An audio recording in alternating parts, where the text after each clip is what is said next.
Hello everybody, welcome to the Labyrinth of Limitations. This is an episode on the elevator sequence, and I've talked about that the entire time on this channel, but I'm going to kind of go into detail a little bit more on this. Before I get into it, I would like to thank everybody who has joined me thus far, because we just crossed 3,000 subscribers, which is really awesome. So thank you for joining, for subscribing, for liking, for downloading PDFs or downloading the app. Or, I've had a lot of fun teaching lessons to people through this and gotten wonderful emails and messages. So all of that is really meaningful, and I read all of that, and it's really wonderful. People left comments. It's awesome. So thank you. I'm so glad that this has been interesting for you.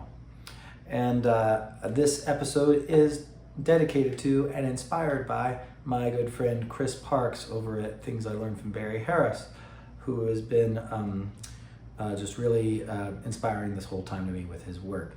And he recently did an episode on the elevator sequence that was awesome. I think it's episode 98. So well worth checking out. I will link to that. And this episode has a big PDF. I'm going to kind of look at it from time to time just to kind of like organize my thoughts a bit. But I'm going to try not to get sucked into just reading notes off the PDF, but be more free than that, okay? But there's a PDF, they'll be linked, it's 14 pages, it's extensive, and talks about stuff I'm not even going to talk about in this episode, and has lots of examples. So well worth checking out. All right, so what is the elevator? It is a sequence of 9 voicings that we can use for all kinds of polyphonic motion. Polyphonic motion meaning when you have more than one melody, how they relate to each other. More than one melody happening at the same time.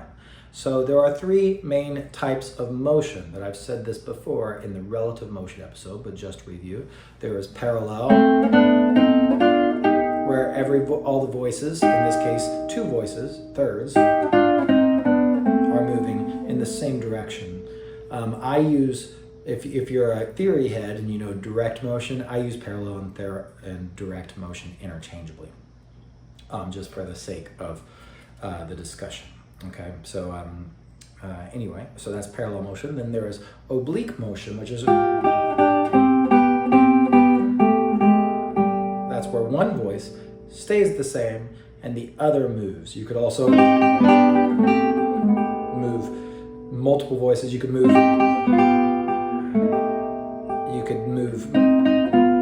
other voices in different directions while one voice stays static, and you have some oblique motion. And then you have a contrary motion. And contrary motion is where when you just play the elevator sequence as a scale is what it does.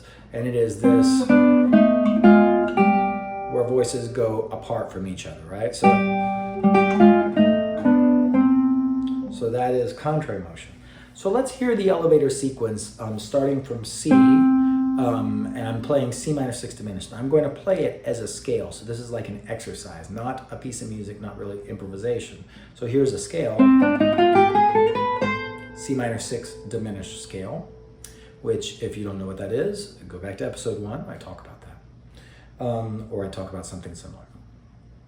So here is the elevator sequence with that. Starting on C, my voices are going to go apart in contrary motion and become ever wider. Like that, and then I go inwards. So, got a lot of information to get through, so I'm, not going to play super slow on some of these things when it's comfortable for me. But that is the elevator sequence, but that's just like playing it like a scale.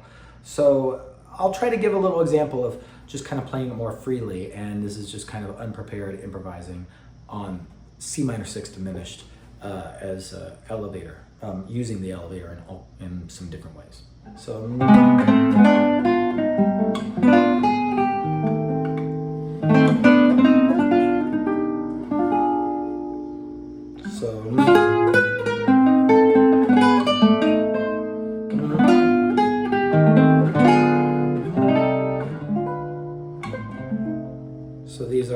these are ways of just using it. There's lots of ways to use the elevator progression, not just for polyphonic motion even. There are other things to do, or there's subtle little nuances to explore. So there's a lot there. And we're going to take the simplest stuff first. We're going to look at the elevator 3 floors at a time.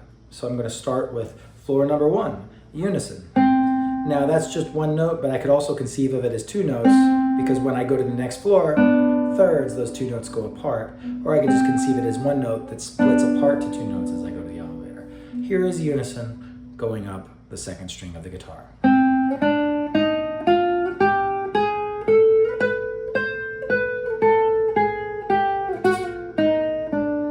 Sorry about that.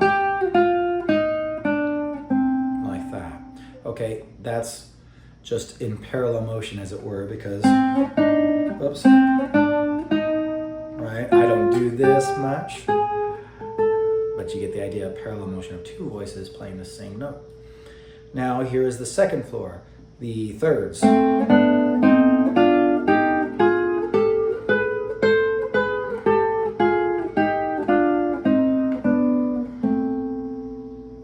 Third floor, triads.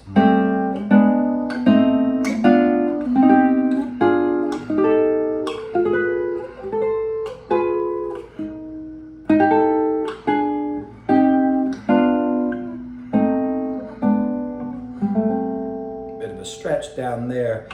Some of these are harder than others. That's okay, we don't have to play them all, as we can see as we move through things. So that's the first 3 floors. Already with the first 3 floors, you can explore some motion. Here is just parallel with unison. Here is unison going out to third to triad.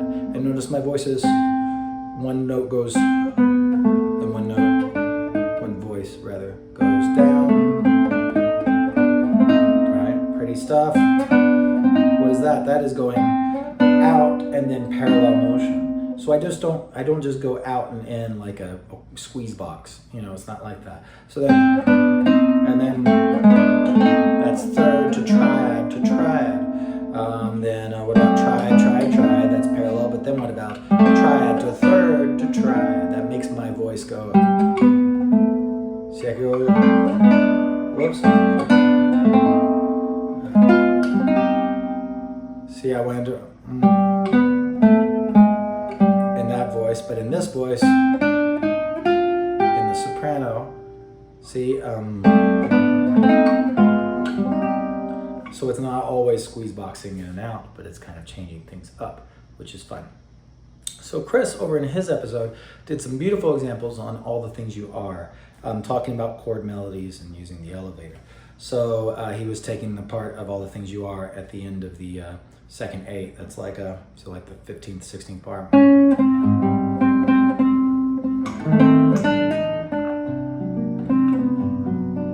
And that is A minor 7 flat 5 and then D7 to G. But you can do it with C minor 6. And then the tritones minor for D7, which is E flat minor 6. That's C minor 6 to E flat minor 6. This entire episode is going to be C minor 6, mostly with some E flat minor 6. That's what I'm planning on. So the first way of playing that just with the 3 floors we have would be, and this is, Chris did something similar to this. So this is, so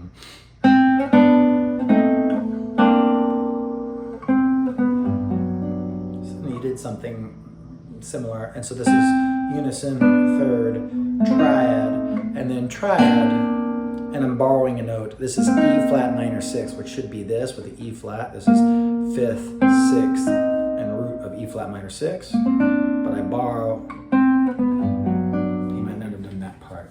But so moving on, we're going to look at floor number 4, and that is shell chords. And there's 2 different versions of shell chords. I'm going to play this one.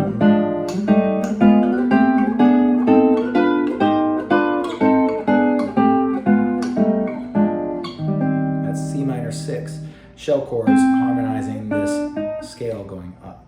Now, after shell chords, that was floor number 4. Now we have floor number 5 is octave chords.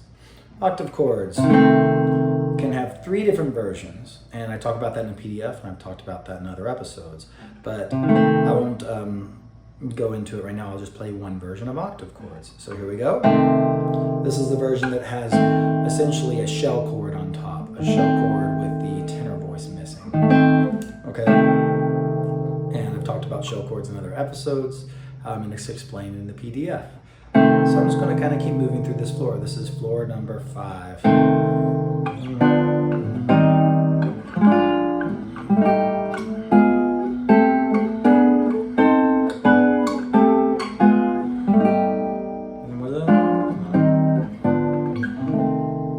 So that's octave chords.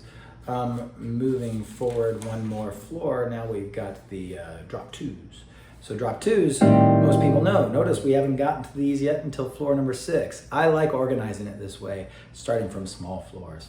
I started the first episode of this whole series starting with drop 2 because I perceive it to be the case. I think we're very drop 2 centric, and I was trying to reach out to people by kind of having that be a bridge for folks.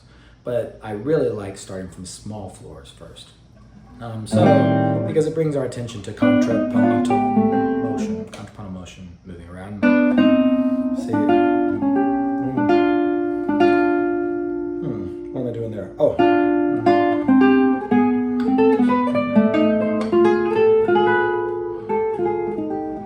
It lets us hear like the little motions of contrapuntal motion, which is important, like Bach.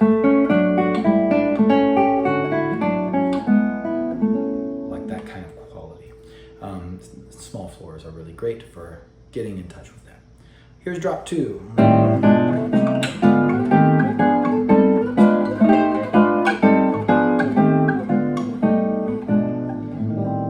Right? So now let's harmonize that same thing.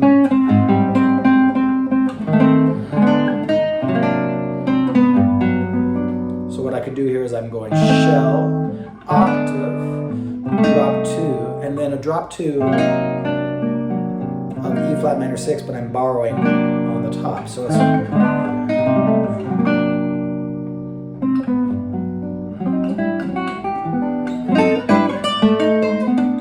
okay, so that's the idea. That's what we have there. Then moving forward a little bit further, we now have drop 3s, drop 2 and 4s, and octaves, and that finishes the elevator sequence in its main way. So here we go. Drop 3. I'm going to go up the scale once more, just harmonizing the same.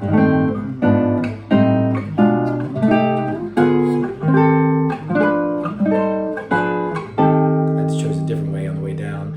Here I did, this was here. You could do it here. And then, oops, sorry, my bad.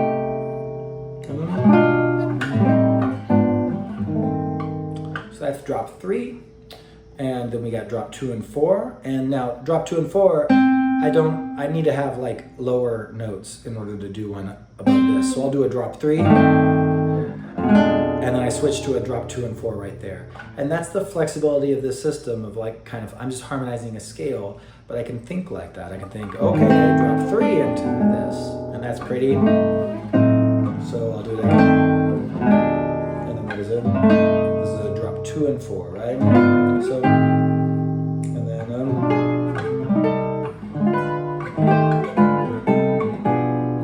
yeah. And then,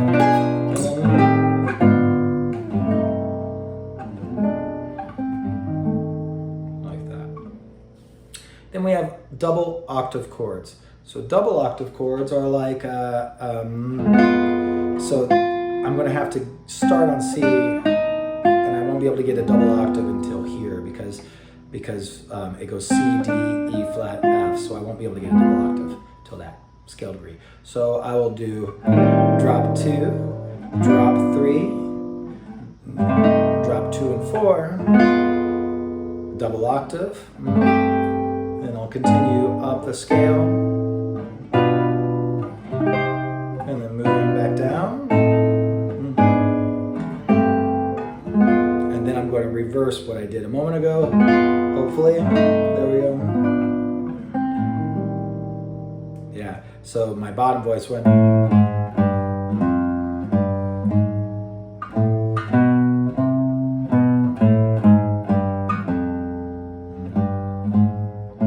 See, listen.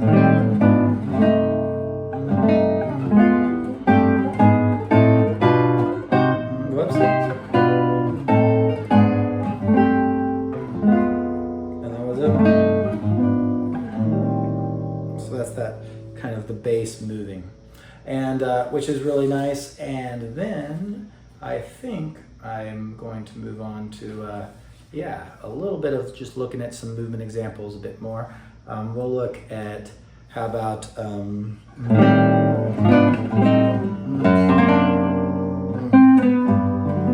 that's that same thing. So I'm gonna go, this is C minor 6. My melody has to go,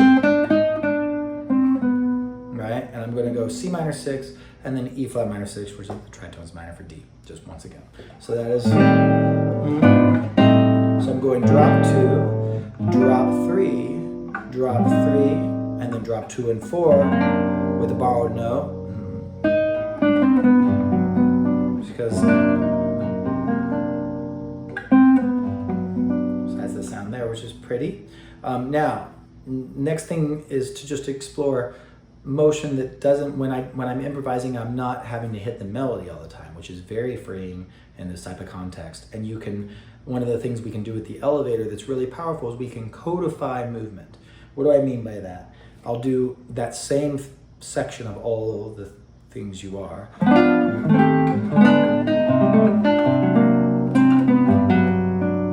So that's pretty. That is octave chord to C minor 6, and then octave chord to C minor 6. So that's octave chord to drop 2, octave chord to drop 2, and then drop 2 with the borrowed note,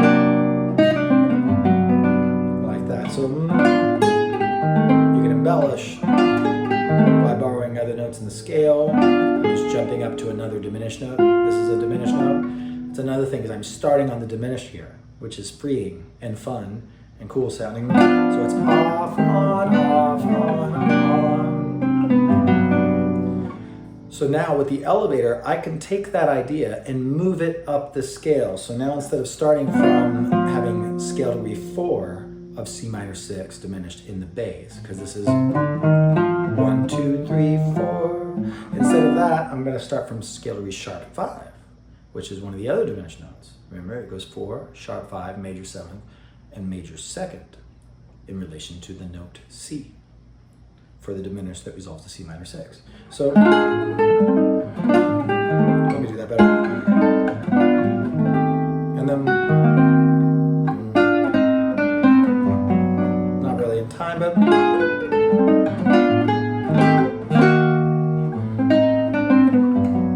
so it's gotta be.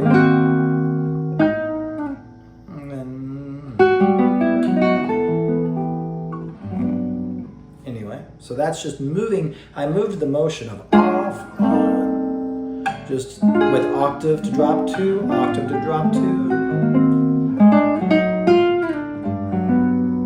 know, pretty stuff. I can, instead of just moving up the scale, I could start from a different floor. So I could say, I'm going to do off, on.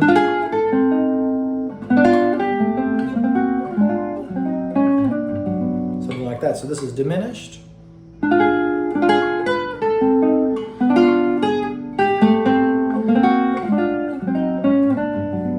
So I'm doing the same idea of a floor, because originally I was octave out to drop 2, which is one floor going out to the next higher floor.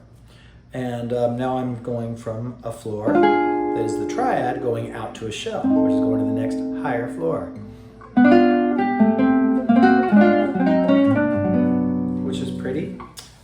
Also, so then let's look at just oblique motion a little bit and how we can use the elevator for oblique motion.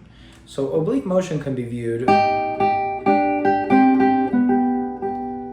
as a floor plus a floor. So this is a unison plus a unison. What about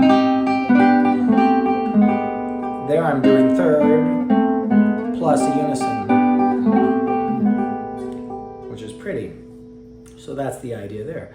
I want to make sure, as I've talked about in Little Labyrinths, to know my elevator of intervals. So that is, instead of just doing the full chords, it's doing,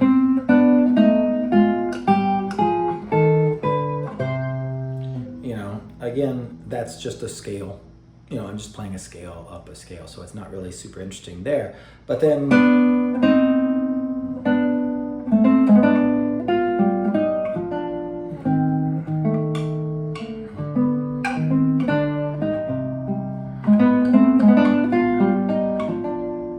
so there I'm moving around with the elevator of intervals, just kind of keeping it to 2 voices basically, which is pretty. And then when I know those elevators of intervals, another thing I can do that I've talked about before is seeing those within a larger chord. So this is what I call subset superset. So I have a drop 2 C minor 6, and it has a 3rd in the middle, it has a 5th, it has a 5th, it has a 10th, it has a 6th. All of these things can be, this is a 3rd, so this is a drop 2, and this is a 3rd. I can move 3rd, 3rd, 3rd, 3rd, 3rd, 5th, 6th. That's the elevator of intervals at play. So I can see this motion. I do this all the time. You know, I do that to make motion within my inner voices. So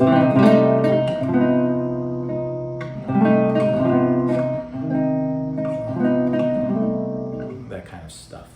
Okay, so maybe that is, I mean, this video is just kind of go on forever and ever, but I do want to just kind of help to explain to you guys what the elevator is. There's a lot that I talk about in this PDF. It is, 14 pages.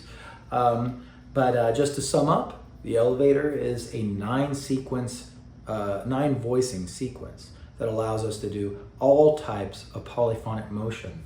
An important thing to say in parting is that it is something to practice, not to just comprehend the concept. That doesn't do us any good or bring us to any real knowledge.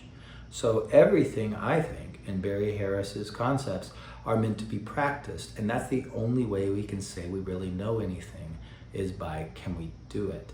So this is not an armchair philosopher kind of thing. We have to get in there, roll up our sleeves, and practice if we want to understand anything.